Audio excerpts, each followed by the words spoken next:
हम सब साहेब के मार्ग के अनुयायी हैं, इसलिए कुछ विशेषता तो हम में है कि हमारा संकल्प या ध्येय या लक्ष्य साहेब के मार्ग से, सद्गुरु के मार्ग से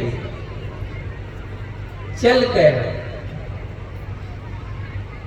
इस जीवन को धन्य बनाना है, श्रेष्ठ बनाना है। ये हम सबका पहला संकल्प है, पहला लक्ष्य है। क्योंकि संसार में तो रास्ते बहुत है ना, मत पंथ बहुत है, सिद्धांत बहुत है, और उस सिद्धांत को बताने वाले बड़े ज्ञानी पुरुष भी बहुत है। लेकिन हम सबको हमारे गुरुजनों ने, महापुरुषों ने जो रास्ता बताया, वह रास्ता है कबीर साहब के उपदेश के अनुकूल रास्ता। और पूरा जीवन, चाहे नारी का हो चाहे नर का हो, सद्गुरु कबीर साहब के वाणी वचन के अनुसार हमारा जीवन दर्शन होना ही चाहिए। तभी हम पूर्ण रूप से साहेब को जानेंगे। पूर्ण रूप से जानने का मतलब यह है कि कभी कभी मैं देखता हूं, जब अवसर आता है तो साहेब को भी मान लेते हैं, अवसर आता है तो साहेब को भूल करके दूसरे को भी मान लेते हैं। तो मानना और मान्यता केवल सहज नहीं होता है, वो इसलिए होता है कि हमें किसी सिद्धांत के प्रति, किसी विधान के प्रति पूर्ण ज्ञान नहीं होता। उसका पूर्ण ज्ञान नहीं होने के कारण हमारे अंदर थोड़ा सा आवरण, किसको कहते हैं ना, शास्त्रों में उसको कहते हैं मल विक्षेप आवरण। ये शास्त्र की भाषा है। मल विक्षेप आवरण ये शास्त्र की भाषा है। तो जब तुम्हें ज्ञान, साधन, पूजा, उपासना का जब पूर्ण बोध होता है तो आवरण नहीं होता, आवरण रहित होता है। तो वो जो साधक है, वो साधक जब भी अपना विधान शुरू करता है, चाहे पूजा का हो, सुमरन का हो, कर्म का हो, तो आवरण रहित करता है। और जिसको बोध नहीं है तो वो शनिवार को भी जल चढ़ा देगा और सोमवार को भी चढ़ा देगा और गुरुवार को भी गुरु जी की उपासना कर ले। सब मिला जुला के चलता है। वो मिला जुला के चलना तुम्हें व्यवहारिक रूप से थोड़ा सा लगता है कि ये ठीक है, लेकिन साहब का वचन है, अगुआ भूले बनखन मंजा। जब जीव को यदि छोड़ दिया जाए, ये 10 घर है, यहाँ पे ये 10 घर है, इस 10 घर में तुम्हें चुनाव करना है कि तुम्हें कहां रहना है। तो वो जीव जिसके सामने 10 घर है, तो वो तो संशय में पड़ेगा ना। इसमें भी जाने का मन करता है, इससे अच्छा बगल वाला दिखता है, उसमें भी जाने का मन करता है, उससे अच्छा थोड़ा आगे वाला है, उसमें भी जाने का मन करता है, लेकिन शर्त एक ही में जाना है। शर्त क्या है? आपको एक में ही जाना है। ऐसी जब अवस्था आती है तो ये जीव हो सकता है उस 10 घर में किस कोटि के घर में प्रवेश कर जाए, क्योंकि 10 में से उसमें किसी को बोध नहीं है। वो 10 जो घर है उसके बारे में वो जानता नहीं। सामने घर है, मुझे जाने के लिए घर को चुनना है। तो सद्गुरु कहते हैं, गुरु का मतलब होता है जो तुम्हें सही बोध दे, सही मार्ग का ज्ञान दे और एक ही संकल्प से, एक ही निर्णय से एक घर को तुम चुन लो, प्रवेश कर जाओ। ये कुल मिलाकर तुम्हारी जो साधना है। कबीर साहब ने उतने दिन पहले ये ज्ञान दिया था। अभी हमारे कन्हैया साहब कहते एक साधे सब साधी और सब साधे सब जाए। आजकल तो गवर्नमेंट भी जब एग्जाम लेता है तो 4 क्वेश्चन में एक ही सही देता है, 3 तो गलत ही रहता है। 3 आंसर उसके गलत होते हैं, एक ही आंसर सही होता है। और सदगुरु कबीर साहब 600 साल पहले तुमको बता दिया एक ही आंसर सही है, और तुम तो चक्कर में पड़े हो, 4 आंसर ले लेकर घूम रहे हो।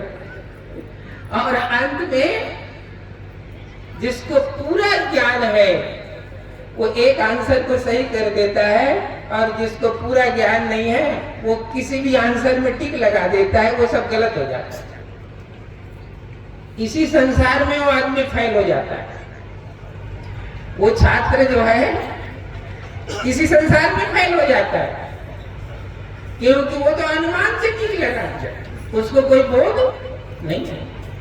ऐसे ही जब तुम्हारी यात्रा उस मुकाम की होनी है जिसको साहब कहते हैं अजर अमर मुकाम है, उस मुकाम की यात्रा होनी है तो उस मुकाम का भेद जो चाहिए, वहां उसका पता तो चाहिए, तुमको सही पता चाहिए, सही जानकारी चाहिए कि द्वार खुलते ही तुमको उस मुकाम की प्राप्ति हो जाए।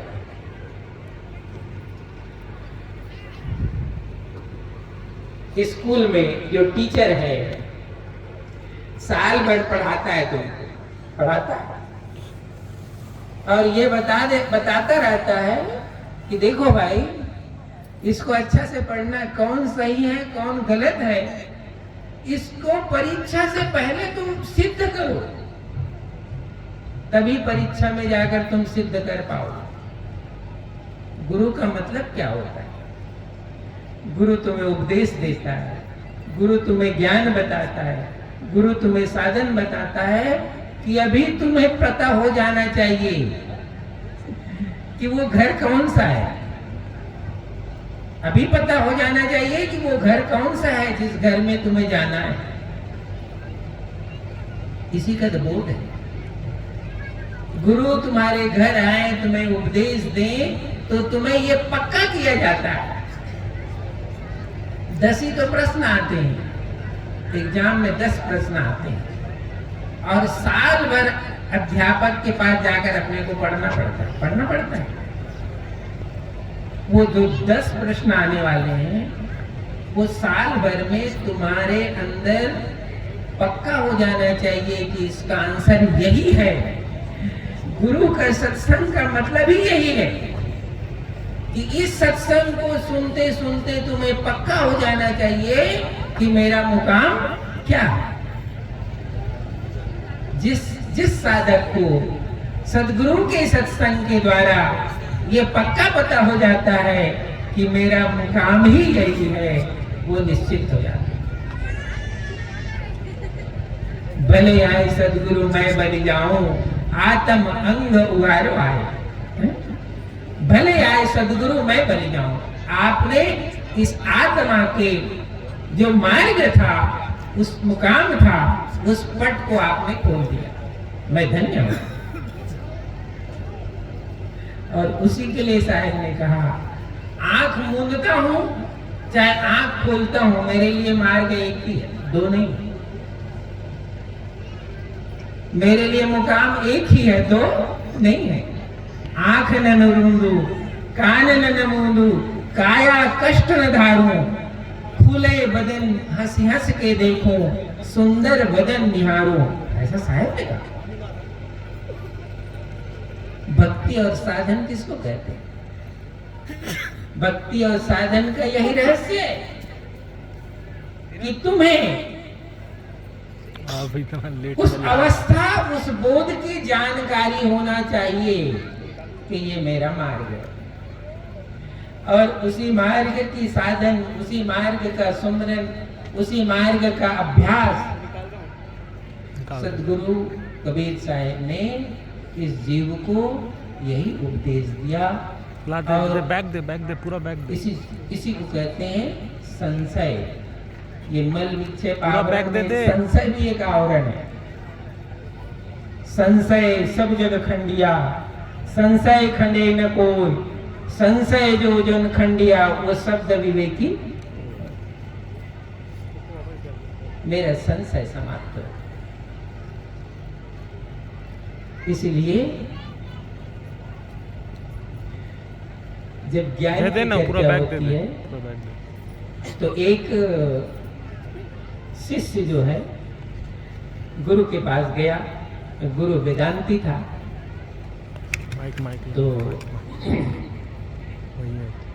उसने कहा कि भाई गुरुदेव, मुझे उस तत्व ज्ञान का आप उपदेश करो जिसके जानने से संशय भी मिट जाए और दूसरा जानने का संकल्प भी पैदा ना हो। इस जिज्ञासा के साथ शिष्य गुरु के पास जाता है। वो निवेदन किया कि मैं इस संकल्प और इस उद्देश्य लेकर आया हूं, मेरे संशय मिट जाए ऐसा ज्ञान आप मुझे लखाओ,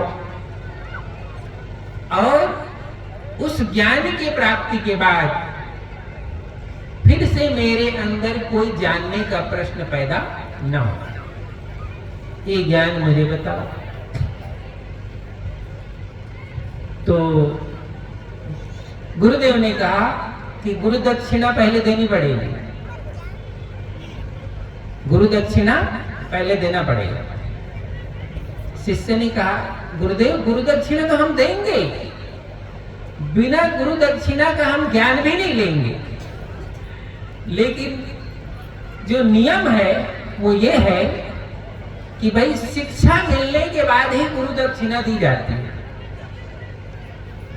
शिक्षा मिलने के बाद ही गुरु दक्षिणा दी जाती है। अब के डॉक्टर तो फीस पहले लेता है, बाद में मरीज को देखता है। पहले जमाने में ये होता था कि 10 साल 12 साल गुरु के आश्रम में रहकर शिष्य शिक्षा प्राप्त करता था, और जिस दिन उसको शिक्षा पूर्ण हो जाती थी, जब वो जाने को लगता था, उसी दिन वो जो है अपने गुरु को गुरु दक्षिणा देकर जाता था।